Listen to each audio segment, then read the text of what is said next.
Welcome back to Grit and Grow with Megan and Sarah. Today's episode is Procrastination, Overcoming the Delay Game.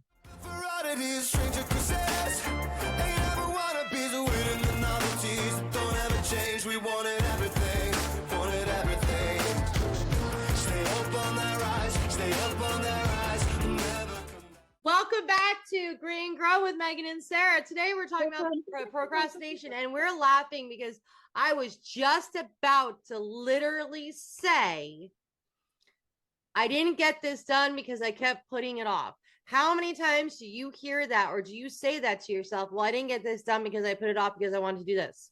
Or I didn't get this done because I didn't feel like doing it. Or I didn't get this done because I didn't get this done because I didn't get this done because that is procrastination. Welcome to the Procrastination Nation. We are proud to be procrastinators. No, we really need to. I know you've all had projects or something at the house or at business that you really were excited about, but then you just couldn't get it started. I know Sarah mentioned something called power branding and a little while ago, and that she kept putting it off and putting on, and she never finished it. So that is called procrastination, and then just giving it up. So it can be very frustrating. I did it in college. I would write my paper the night before it was due, and I'd have all the research done, but I wouldn't actually write the paper till then I'm going, oh my God, I got to get this done. It's 2:00 in the morning. How am I supposed to keep my eyes open? And so, yeah, I've done it my whole life. What about you, Miss Sarah? Well, you've already called me out on one of my real big ones of procrastination, but right here on my wall that we can't see is a whole list of stuff that I want to do or I need to do. And that wall's been there. The same list has been there for at least 6 months now. And it's one of those, like, but why? We've lived in this house 2.5 years. There's not one single bookshelf up in my house. Just last weekend, we put a painting on the wall, and that's because Seth, my 18-year-old, decided he wanted to do it.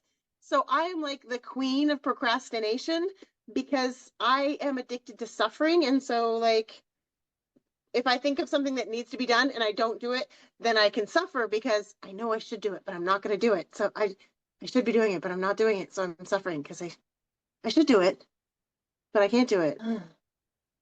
So this is not uncommon for a lot of people. We all have different, it's almost like we all have different levels of it. Some are more extreme and some are less extreme. So there's a few reasons for this, and Miss Sarah, you're gonna love some of these reasons. Fear of perfection. Sometimes the desire for everything to be perfect can be paralyzing. We're afraid that if we start, we won't be able to finish it the way we envision it. So you're so afraid to do something because you want it to be perfect. So does that make any sense to you, Miss Sarah? It does, but I would like a brownie point or a gold star because literally taped to the top of one of my 2 monitors, it says imperfect action is better than no action, because at least I know this about myself and I'm actively working on it. You get a gold star. Okay. I'll give you, hold on a second. Let me get my reactions here. We're going to give you, there you go. I'll give you that. There you go. Good job. Now follow it. Okay. So fear of perfection. Then there's the blank page syndrome. Be better.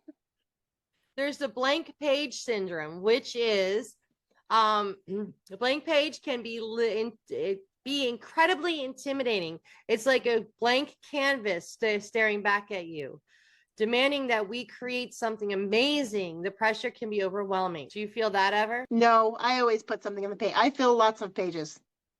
I don't ever just stare at a blank page. It doesn't stay blank. No.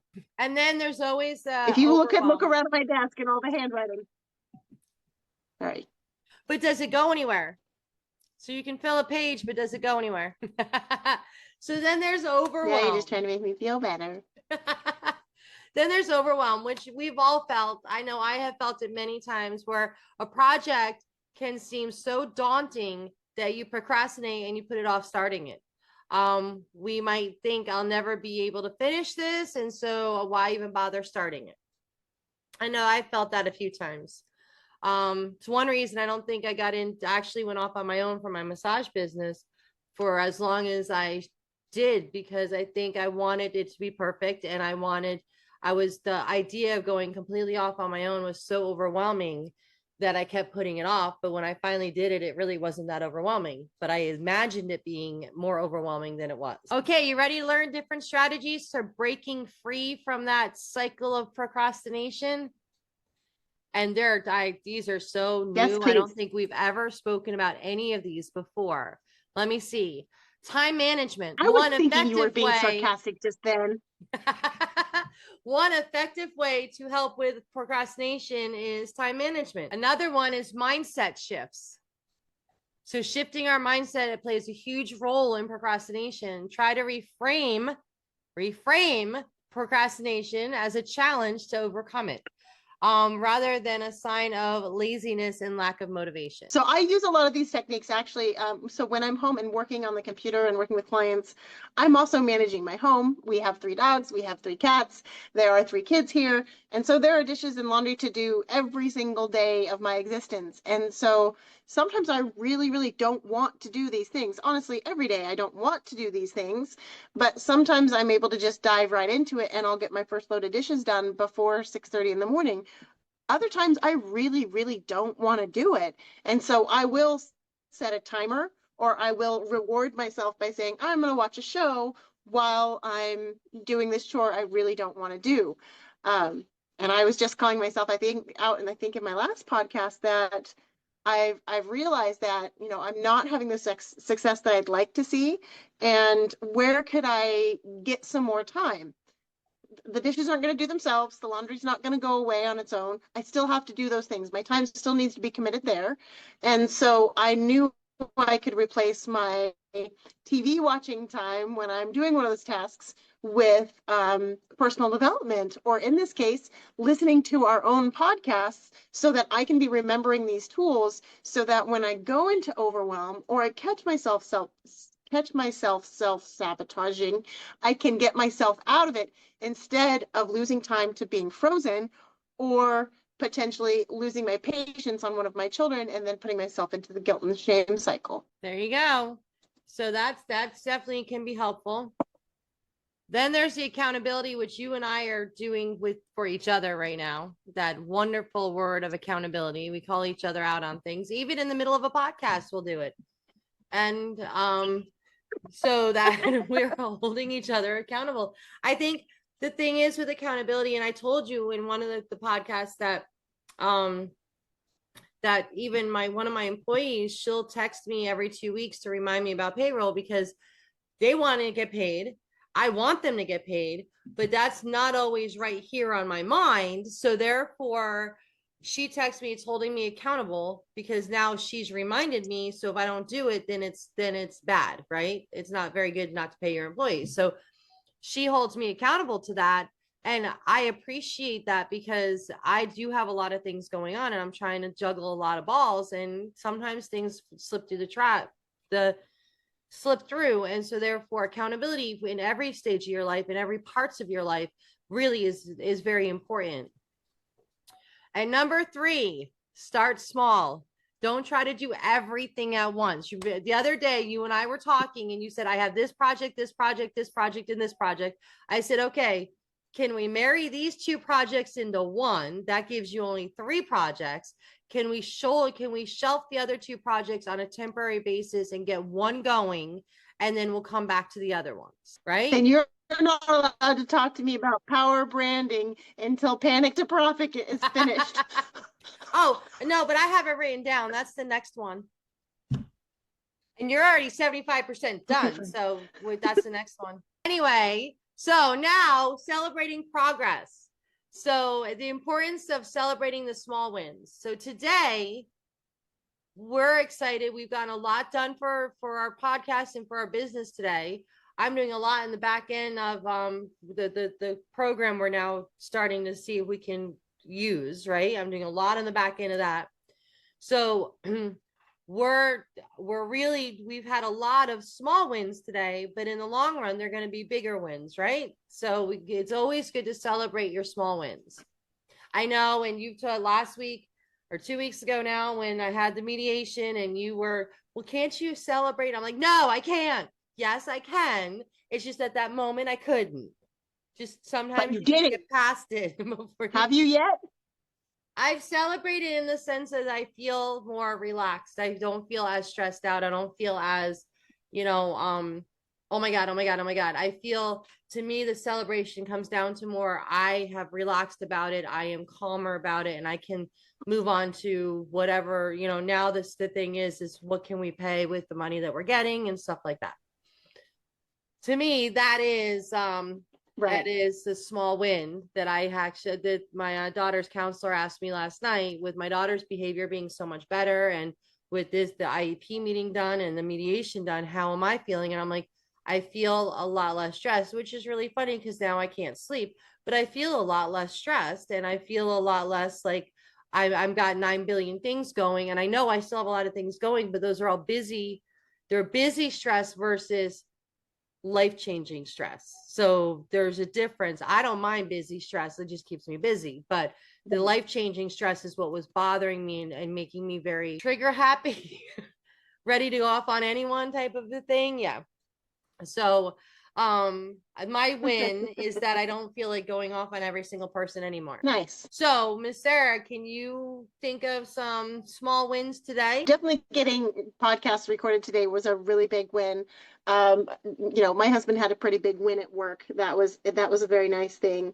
Um, I'm kind of struggling feeling the wins a little bit because um, I had a flat tire a couple days ago. We had to order the tire, so I've been kind of trapped at home for a couple of days, and I had all these plans and appointments that I needed to reschedule, and so it's one of those like I still feel stuck, but I know I won't be soon type thing, and so it's like an anticipation. Um, so I don't know, and this is where I want to work more closely with you, Megan, to create the feeling of celebration or to create celebrations by those small wins instead of thinking, you know, I can't celebrate until my business brings in $7,000 a month. So why can't I celebrate 1,000? Why can't I celebrate 500? Why can't I celebrate a sale? Because I do make sales, but I don't even think I've been telling you because I'm so in this mode of scared, scared, scared that when it starts to trickle in, I can't feel the trickle.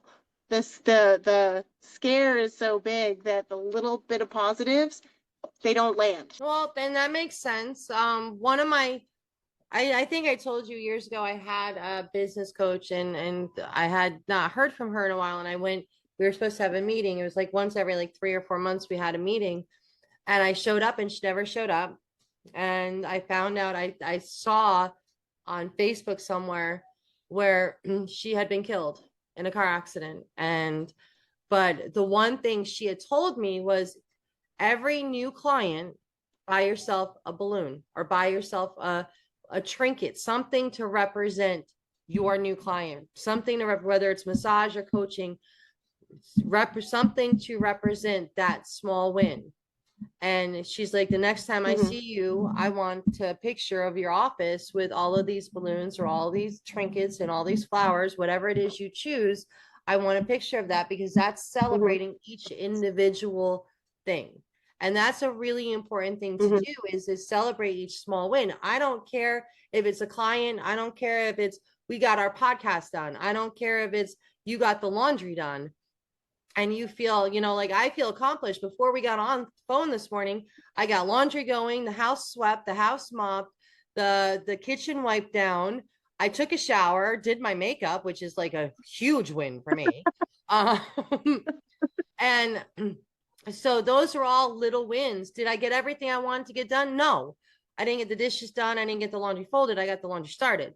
But I have little wins, little things I can celebrate. So I can be like, okay. And then I had to go grocery shopping. That was that 20-minute thing I took, a break I took. I was like, I got to go to the grocery store. I got to get stuff for dinner. So we're doing sandwiches and stuff. I just had to get the cold cuts and the Kaiser rolls. But I got all that accomplished so I can sit here and do this with you and not feel that pressure of, oh my God, you didn't get this done. Oh my God, you didn't get this done. So to me, that's a small win. Those are each individual small Right. wins. And see, and I could use some reframing and realize that while I had to reschedule appointments because I couldn't leave my house today, the reframing is, look how productive we got to be. I was gonna say that, but I wanted to see if I could get you there instead. And you did. So that is another thing, like because you had to change these things because of the car issue.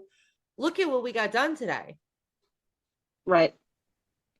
So I mean, that's a huge thing. That's something we've been trying to do. We've been trying to do these different podcasts and we've been trying to get this time situated, and neither of us have been able to make the time. Well, today I made the time by marking myself off at the office because I was like, I got stuff I need to get done around the house. And you happened to have a car issue that made you stay at home. And so there we go. We had the time. There you go. And so when we take this back to procrastination, so one of the ways for me to get ahead of procrastination is to make a list of things that I've been putting off, make a list of things that I have been procrastinating doing, and then I imagine them done. And how am I going to feel when that's done? Like, how amazing am I going to feel when we have high-speed internet here? We've been putting that off for like, we've lived here 2.5 years. How good is that going to feel to have high-speed internet? I have some other big things on my list. Like, how good is it going to feel to be, up to date with filing our taxes? Because we missed the cutoff, and then so now we need to pay to file our taxes, and it's been in limbo now for how many months?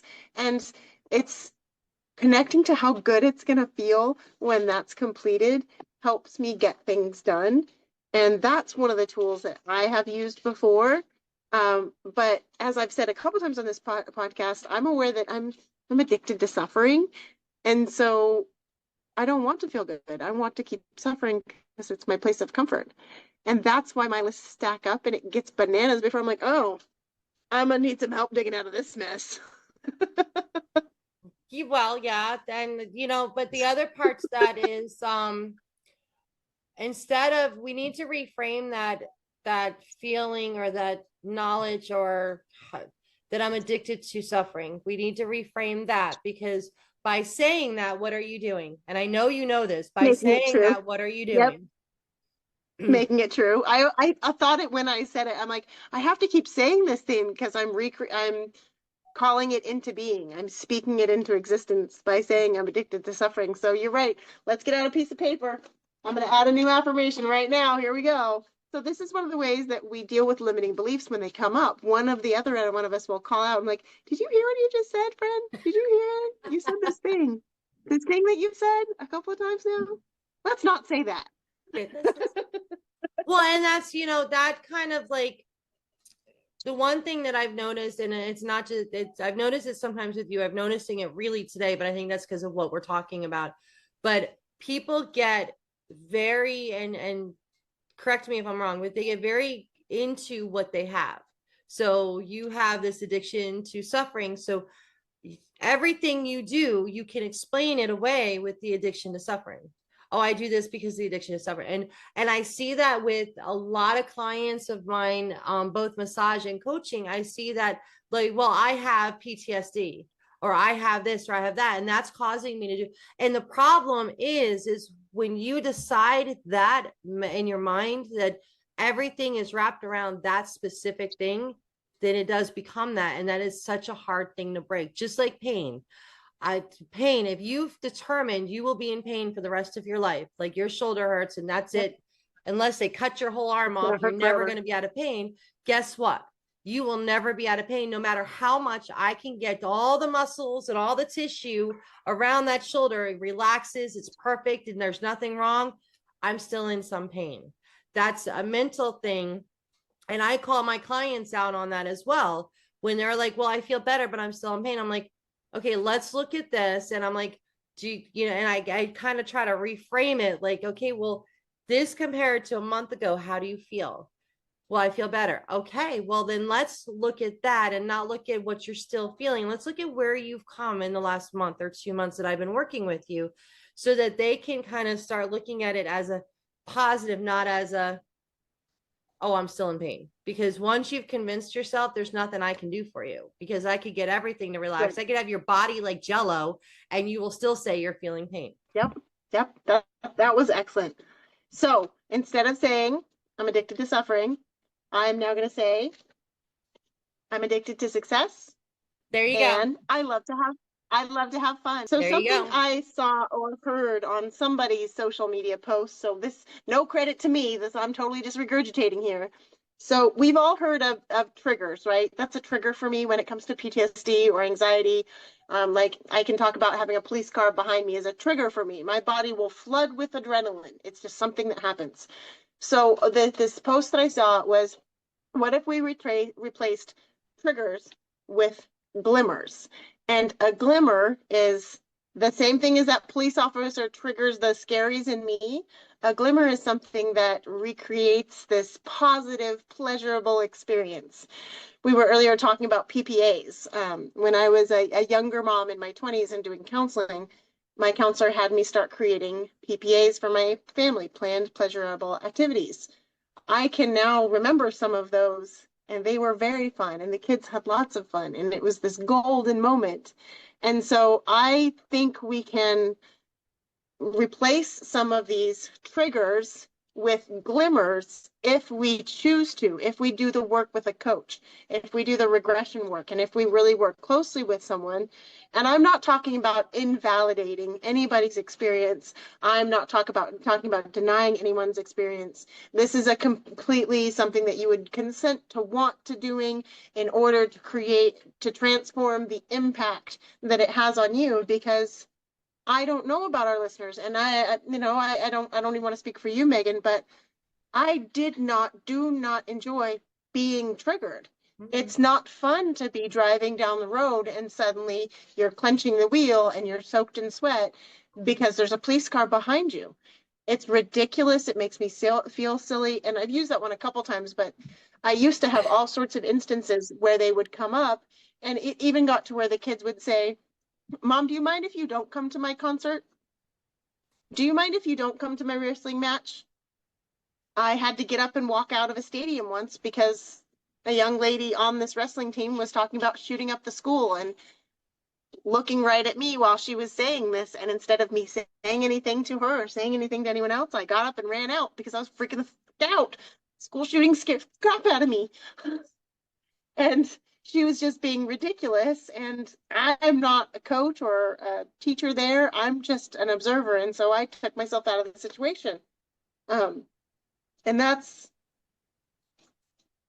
one of those like transformative moments that now I can remember that experience, and I can recall being in that same spot and experience my son walking on the stage and graduating.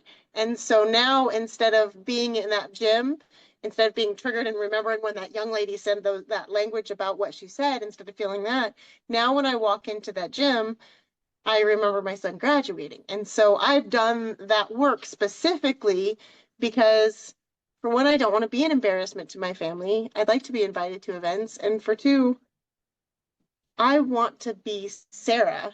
I don't want to be scared Sarah. I don't want to be reactive Sarah. I want to be fun.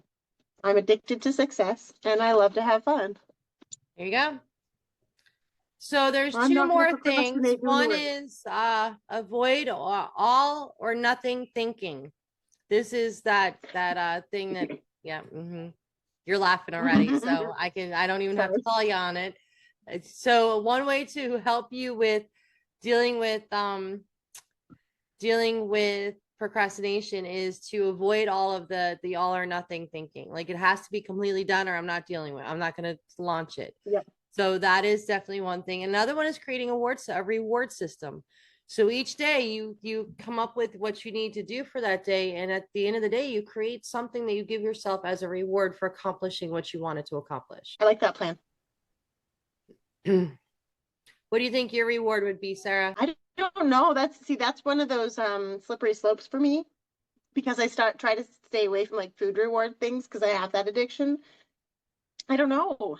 We'll have to think about that. We'll both have to come up with rewards. Maybe that'll help me get some of that stuff I don't necessarily like to do done, that I don't like to do, and I keep by giving yourself a reward for it. I don't know what it would be yet. I have to think about that. That's homework for both of us, that because I don't want to reward myself with food either. I'm trying to get into the better habit of eating and losing weight, losing a little weight and stuff. So, and getting myself back to the gym. So I don't want to add food. So we'll come up with something else that we can do for ourselves for a reward every day that we accomplish what we wanted to accomplish. Oh, I love this plan. So our next podcast, we're going to have to announce what it was and how we're holding ourselves accountable. I want to see them win. I want to let our audience see us win. And I also want to be transparent so that when we do the thing that we say we're going to do, they see us win. And then they also see us say, we didn't do it. And this is where it's at. Let's try again. So our call to action for today, our call to action is, I want you, everyone who hears this, I want you to start really thinking about that one thing that you've wanted to do forever, but you keep putting it off. And I want you to come up with the reasons, and I want you to break each one of those reasons that you've come up with that why you can't do it. I want you to look at them and say why it's there and try to call it out, because that's one way of helping yourself, is call out all those thoughts and those reasons, those excuses. We can come up with a whole bunch of names for those things, but that's what we're going to do, is we're going to make a list of something that we really want to do, and then come up with all the reasons why we haven't managed to get there. Oh, I think we need to do this activity ourselves as well. That's a good one. That's a pretty good one. Even if you just do one, come up with the one thing that you really wanted to do and you haven't done it. Why haven't you done it? Give me the excuses, give me all of it, and then slowly work through them and decide, like, is that even a rational reason? Is like, you know, like Sarah, the internet issue is definitely a good reason, but once we get rid of that reason. Well, and I love that you touched that, because I almost wanted to like interrupt and be like, but wait a minute, but what if it's a, you know, it cannot pass go until this thing has happened? Because I don't want anyone to just feel stopped again. I want to help them find solutions. Mm-hmm. And so maybe this is my call of action, to feel free to reach out to us. If you're like, well, yeah, I've not done this thing for this long, but there's this valid reason why I haven't. If you can't reframe it, if you can't restructure it, if you can't find a way over, under, around, or through, reach out to us as coaches, and we would love to help you, because sometimes you get stopped and you can't see the way forward. That's why Megan and I are launching this business, because we believe in growth and we believe in success, and we believe it's possible for anyone who has the grit to go after it. We're problem solvers. There you go. There's our new intro, baby. There you go. We're problem solvers. Sarah came up with a problem one day. I said, oh, really? Where is that? Really? And like 10 minutes later, I sent her like, what was it, 10 septic companies in your area? You did. I'm like, where are you again? What's the zip code? Oh, okay. Here you go. Here's 10. There you go. Don't give me a reason why you can't get it done. There's 10. We had them out the next day too. Yeah. We're problem solvers. We are problem solvers. So if you can't, the thing is, when you're stuck in a situation, sometimes you can't see all the options. When you have someone looking from outside, sometimes they can come up with options you couldn't even see. And so that's when the problem solving happens, is when you can see all the options that are available versus just what you see right in front of you. So we are problem solvers. Call us, email us, get us on Facebook, comment in the section below here underneath the podcast, and we'll reach out to you. Absolutely. This has been Grit and Grow with Megan and Sarah. Have a wonderful night.